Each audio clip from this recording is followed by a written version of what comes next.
Hi everyone, welcome back to Babbling Iron. So you got myself and Sloth today, and we're going to be talking about yet another South American target that we've been linked to. This time, Jhon Arias, who plays for Fluminense. So yeah, Fluminense are a very good team in the Brazilian league. They play quite an open, attractive style. It's quite different to what we see in European football, where we see a lot of positional play and so on. It's more, if you were to think about old free form kind of Brazilian football, where players tend to play with a bit more of kind of a relational kind of attitude, where players migrate with the ball, move with the ball, and they look to kind of interchange, make quick interchanges, and play in that kind of fashion. That's kind of how Fluminense play, and Árias is the player who's flourished in that, arguably being deemed as top three wingers in the league for the past 2 to 3 seasons, scoring goals and assisting for fun, really, in the Fluminense team, who are incredibly free flowing, and has another player that me and Sloth both like in Andre. But yeah, that's another conversation potentially for another day. But Sloth, how do you feel about the links with Arias and the fact that he's been linked for a rumored 13 million? I've seen pounds and I've seen euros put up around this, so it's probably more on the euro side than it is on pounds. But how do you feel about this link? I think it's a pretty good price either way, even if it is in pounds as opposed to euros. One thing that we've spoken about is the versatile attackers, and if there's one thing that Arias is, it's versatile. He's played as a centre forward, he's played as a right winger, he's played in the middle, he's also played in central mid. It's a very eclectic mix of positions that he's played in, but it's the sort of pace, work rate, and also just ability that we've been crying out for seasons, particularly on this channel. The mix of his ability on the ball, his ability to deliver consistently, and beat a man is what we've been lacking on that left hand side. And I think when you look at the price, he's not just someone who's been playing for Fluminense. He's been playing for his national team, and he's very highly regarded. I think when you're looking at that overall deal, it should say a lot that Leeds are looking to replace Somerville with a player like him, or potentially Rutter, and that should give you a idea of how he plays and the sort of style that he fits. But I think it would be a very good move. Yeah, and as you say, he's played for Fluminense, a bit of a back history. So not known before 2016. However, he played some football in Mexico before going back to his native Colombia. From there, then earning a move to Fluminense, where he's been since 2021. And in that period, he's really cemented himself as a big name in the league. As you say, he's playing for his country as well, where he's also scoring and assisting.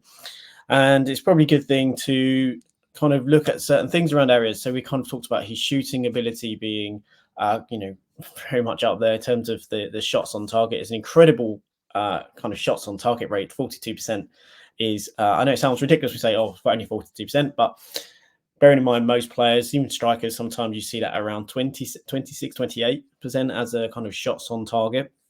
Whilst he may not be getting as many goals this year, previous seasons he's scored around 16 and 17 goals. So this year has been a little bit less, but we also have to remember Brazilian league is a little bit different when in terms of their leagues and the periods in which they play. So there's probably around about 10 games or so-ish into their season. So obviously that figure is going to be compared against players from like last season. So it is going to be quite small at this point. However, over the course of the season, that metric will change. So it's not something to read into too much. However, when we look at other aspects of his game, Sloth, it is pretty impressive. So we look at this already. The number of passes he completes, number of passes attempted, pass for completion. Now, this also represents a player who's doing very well, but it also represents very much the style that Fluminense have. It's a very possession-based kind of play, looking to involve all players, short, intricate little kind of movements and passes. And you need players who can excel in that. And when you look at Arias's completion rates with those kind of short passes, how many short passes he receives a game on average is nearly 28 get passes, and how many he's completing is just a bit insane, really. 91%. Again, medium passes, again, a very good kind of level in terms of completion. Long passes, he doesn't really necessarily compete with or do. But again, that's because of the way Fluminense play. It's very intricate, short little passes. And that's why, again, progression and passes and those kind of aspects of the play, which seem a lot less, is not a detriment to his skill set, but it's more an indication of how Fluminense play. But what do you kind of, when you watch Árias, what is your kind of feeling in terms of, his ability on the ball with kind of passing and kind of ball carries, etc.? I think when you look at those stats and think about how West Ham have played this season and how when we've looked at our best, I think the left side, particularly with Emerson and Paqueta, has linked up really well. And when you look at those stats, I think it should get West Ham fans quite excited for the type of player we want in that position, because he links up so well with other players. It's those quick 1-2 touch passes. And I mentioned it in the thread I did on babbling about defenders. I mentioned it with Jacob Greaves from Hull. And while that might sound like quite a leap, one of the things that I highlighted was that he's really excelled in terms of progressing the play with 2-touch passes and that sort of link up with his teammates. That's where we thrived on that left-hand side. Those quick, intricate passes, the progression of play with short, tactile little flicks and skills, and that's where he has as well. So I think when you look at introducing a player who excels in those areas, it's about understanding where we want to go as a side. And even if, say, Paqueta does get banned, if he does leave, you've still got someone who can keep that style of play up. Or if he stays, progress it further. We can link up with him in the middle. We've got 2 outlets for him to look for. You can create an incredible triangle, arguably, with those 3. And Árias, because of Fluminense, when they play in very tight spaces. And if you have players who are very comfortable in tight spaces, then it only adds to how you can then operate in games. Because in the Premier League, you don't always get much time and space. And especially when you play against the big teams, you almost have none. So if you can have players who can operate and are comfortable in those situations, it does mean that you have greater ability in which to then kind of lull a team into, say, the left-hand side, where you have maybe a little triangle of Emerson, Paqueta, and Aras, looking to kind of create a little pocket of space for someone to come in centrally, like Mo Kudus or even Bowen making a right to in movement, and have them then exploit the space they're going to create, because of they're naturally going to draw the opposition into that side. And I think that's quite an important thing we need to remember with certain players as well, when they can play in those tight spaces, that what it can actually create elsewhere on the pitch. We see City do all the time in their positional play, same with Arsenal. But if you can have players operate in those spaces who draw players out of position, it can create mayhem. And considering we have Kudus and Bowen who could be free, the mayhem could be...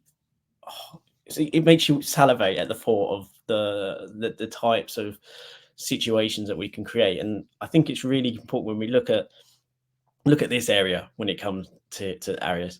Now, this is where Árias really reminds me of Mo Kudus, because he's not the biggest player. He's only about 5'7", 5'8".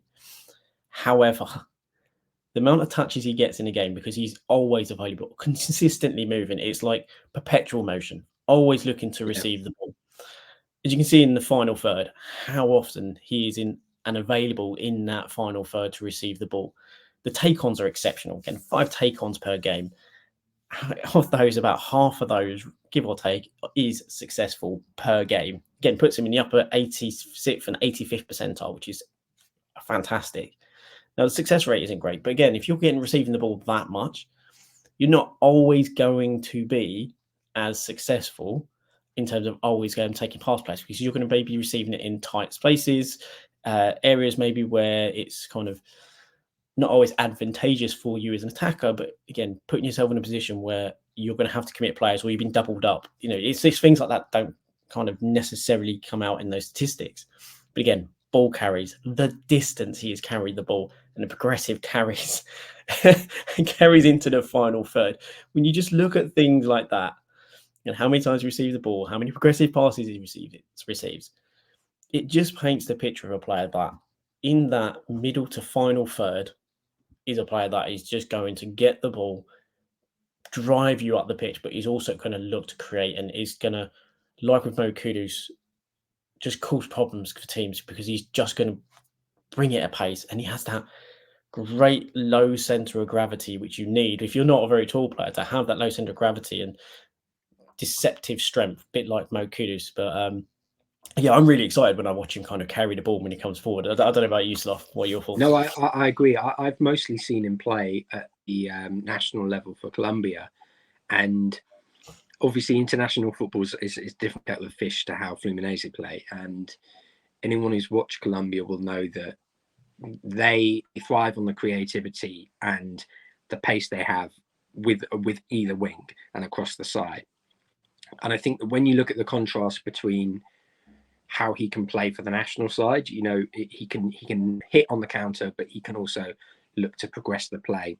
He can link up with players at Fluminense in these intricate areas. I think it speaks volumes about just how versatile he is. And in my opinion, this would be a Kudus replacement, a Cornet replacement. But it's almost a like-for-like replacement in terms of his versatility, but with the work rate and the ability on the ball of Kudus. And I think when you are, as you mentioned, looking at how he links up with the side, it's his quality of delivery. It's the ability to not only play a great whipped ball into the area, he can do that at head level. He can do that on the floor. He can do that cutting inside. It's a really good player to watch. And yeah, if you watch any sort of South American football at the moment, I would highly recommend it, because it's quite, they're just such a great team to watch. It's very refreshing in terms of contrasting it to Premier League football and even some of the European leagues, because it's a lot more sort of free flowing. You do see players attempting take-ons a lot more, but also a system in play of where these things are encouraged to take on your man, or to try a little bit of skill, or to link up with these quick passes. So, and he's incredible in that transition as well, because of that pace and that power when he gets the ball. He's able to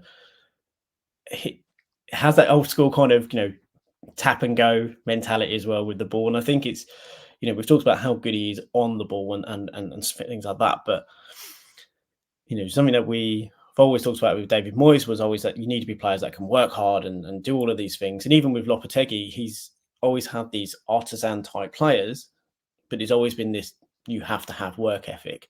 And I think this punctuates the point on how Árias is such a well-rounded player.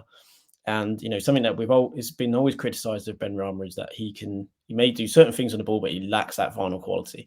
He may work defensively, but he's not great defensively. Now, again, we have to accept that the quality in league isn't necessarily as high, in the Brazilian league to the English Premier League. However, it's a very physically demanding league that cannot, that is one of the things that cannot be denied. It's a very physical league, just like the Argentinian league. Physically, it's very demanding. And when you look at things like this, it just also points to, one, how Fluminense play, how they expect their players to be as engaged as they are going forward, and in an attacking sense, how engaged they have to be from a defensive point of view. You can see how many challenges he makes, per game, how many tackles and interceptions, the number of blocks he's making and intercepting passes, the amount of times he's looking to tackle in the final third, in the middle third, and in the attacking third. And what's more impressive is how many tackles there is, 0.77 are in the defensive third. Now, this is an attacking midfielder who we've talked about being fantastic in that final third, receiving passes to take the team forward, and also how much he receives in the final third. But when you see how much he commits defensively in the defensive third and the middle third, is incredible. He actually works harder technically when we look at how many tackles he's making or how many attempts. Works harder in the defensive and the middle third than maybe in the attacking third, which again just shows the desire and work rate of the player to I essentially think commit to his teammates. why it's such a good comparison with Kudus, because we've seen so many times where I think West Ham fans have lauded him, because we love to see players who will chase back and then drive an attack forward and start an attack themselves. And he very much looks to do that. It's a case of, I'm going to take responsibility. I'm going to grab the game by the scruff of the neck and take the side forward. And that's something that Arias really excels in. And, we mentioned his versatility, the fact that he's played even in central mid. He's played central attacking mid, but he's also played deeper. He's willing to do that. He's pretty much played everywhere in the attacking sense and on either flank. It's pretty ridiculous. And that's what you want in a player. I think when you're looking at coming into a new league, it's always difficult. It's always difficult to make that step up. But if you know you can rely on someone to have the work rate and, get stuck in, it's going to be so much easier. It's almost like a fail-safe option. Even if they're struggling, they're not quite cut out for the 90 minutes yet, you can chuck them on at the last 20 and go, look, just go out, do what you do, and try and impress me. And you can rely on them to just, give 100%. And when you combine that with the fact that he has got, blistering pace and he is fantastic on the ball, I think the 13 million pounds that is rumoured, it looks like a massive bargain. Yeah, no, absolutely. And I think that's, when I look at the deal, I definitely say it's about an 8 or a 9 out of 10 as in terms of a deal, especially for 13 million pounds and for a player 26, Columbian international, what he's been doing at Fluminense in the last few years, and how widely revered. And this is by fans as well. If you look at fans from other clubs, not just Fluminense, they will quite, not happily necessarily if you're talking about opposing fans, but they will say about him being one of the top, if not top 3 wingers in the league. Didn't Guilherme almost also say that he's the best player he's played with? So I think that should tell you all you need to know. I think he said that on the West Ham So definitely one that I think would help, and again help players settle, I think, as well. Help a youngster settle if he knows someone, if he can speak to them and have that relatability as well. And I think it's, the way I look at the deal is, it's one that represents little risk, to say 13 million pounds, and it also is one that maybe allows us to then go for a younger left winger that maybe we see for the future, because we've got kind of, I don't want to say, it does not sound harsh, but more like a placeholder in Árias. And it also allows us to then look at Guilherme as, maybe do we use him as a left-hand side, because his constant comparison to Rivaldo. Rivaldo was a brilliant left winger, sometimes played on the right, but predominantly left wing and just behind the attack. So it does then also mean that you have the likes of Guilherme that you can, bring in slowly. If we go for Wesley, another one we can bring in slowly.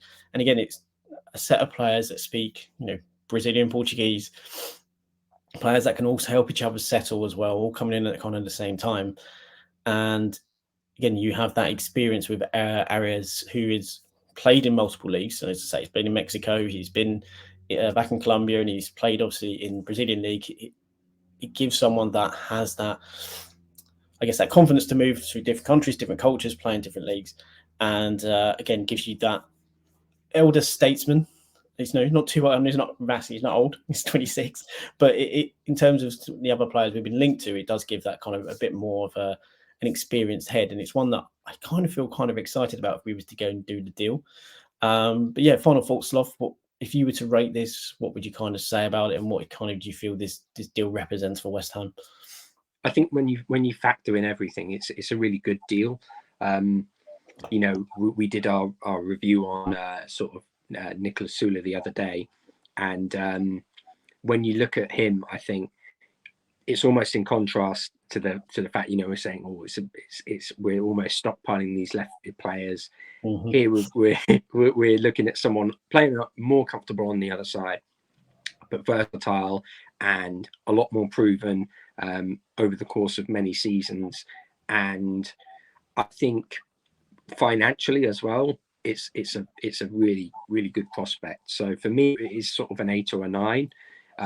If we can get him for £13 million, I think the bulk of my worry for it comes to the fact that we're going to need homegrown players, and we're I'm going not to need. worried about that one. Because the main reason I'm not worried is because really the only quota that matters, and I know I've said about homegrown for a long time, but really it's that we can't exceed 17 non-homegrown players. Yeah. So I'm not that worried because we can just register one homegrown player if we want to. We just then have to leave a slot of 7 open. And we've signed in players that are under 21, which also means they don't need to be registered as part of a homegrown or non-homegrown. We're looking to bring through some youth. So I'm not, I'm not that concerned about the homegrown. I would only be concerned if we were playing European football. And the only reason I'm concerned is because of the club trained element where you have to have 4. And that's the only time I'm actually really that worried about homegrown element. But I do think we will, Fotheringham likely to come in. We do have young players coming through, the likes of Potts, Earthy, who are probably going to be keeping around this season.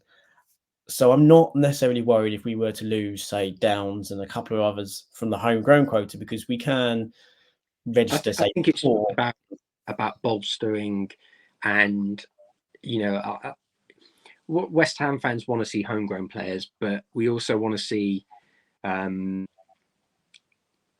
players that I think a lot of football fans will have gone, oh yeah, I've caught 90 minutes of Philogene or Rowe while we were watching the Championship, and it, if there's one thing we appreciate, it's that not everyone's got access to VPNs or American cable where they can access 90 minutes of football from further afield. So the aspect of actually watching a player for 90 minutes is very different to a level of comfortability with a player you don't get necessarily from someone coming from an outside. It's not just comfort, it's knowledge as well. You've been able to observe them more, and I think that is one of the kind of worries for anyone involved in football when they're looking at new players.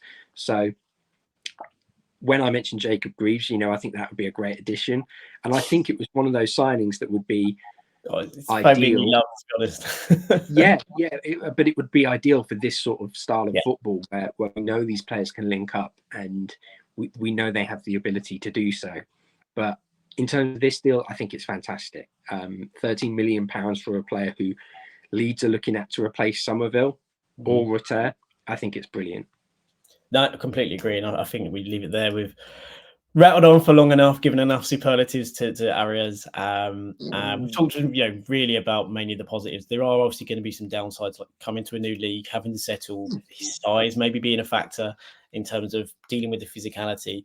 However, there is enough in his locker that you feel that after a period of transition and a period of settling in, he will find ways in which to get around that. And as I say, whilst the Brazilian league may not be as high in terms of quality throughout their league, the physical side of it is very high within the league. So I think it wouldn't take him necessarily too long, but it's something, it is obviously a factor. But yeah, guys, if you've enjoyed this video, please do like, please do subscribe, please do share. And it's an exciting one. Let's see what happens.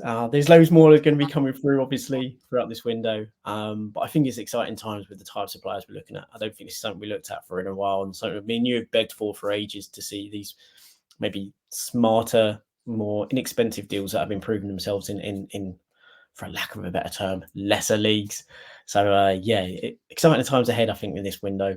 And it's going to be a lot more to come. So we can leave it there. Everyone, thank you for watching. And until next time, Sloth. Come on, you irons.